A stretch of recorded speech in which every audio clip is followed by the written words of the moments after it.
The breaking, the bowing, the becoming. Before God ever trusted you with authority, He first led you into the humility of the Lamb. Before the mantle, before the voice, before anyone ever called you chosen, there was the breaking. This was the season where everything familiar quietly fell apart. The things that once worked stopped working. Doors you thought would open stayed shut. Your strength could no longer carry you. Your confidence thinned. Your voice felt small in rooms where you once felt certain. Even your reflection felt unfamiliar. You prayed harder, tried harder, reached for old tools, old strategies, old versions of yourself, but nothing responded, nothing moved, nothing could be fixed. Because this wasn't resistance, this wasn't delay, and it certainly wasn't punishment. This was purification. God wasn't fighting you, He was freeing you.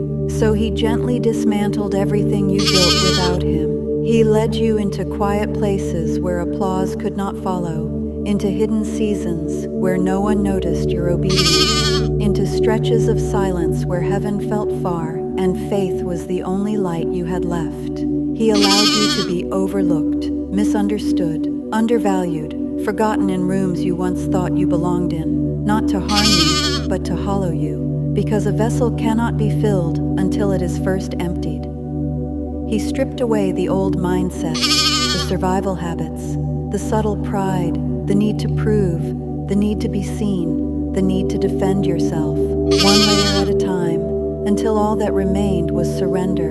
And in that surrender, you became the Lamb, quiet enough to finally hear Him whisper, soft enough to be reshaped without resistance, still enough to recognize His hand, broken enough to be rebuilt correctly. No striving, no performance, no masks, just you and God, raw, honest, yielded. This was the bowing, the place where your knees learned the language of trust, where tears became prayers, where silence became intimacy, where losing control became the doorway to peace. And though it felt like dying, something holy was being formed beneath the surface, because this was not an ending. This was a womb, hidden, dark, sacred. This was where your calling was conceived, where heaven wrote your name again, where your spirit was strengthened, where compassion replaced ego, where authority was rooted in love instead of force. The prophet in you was not born in power.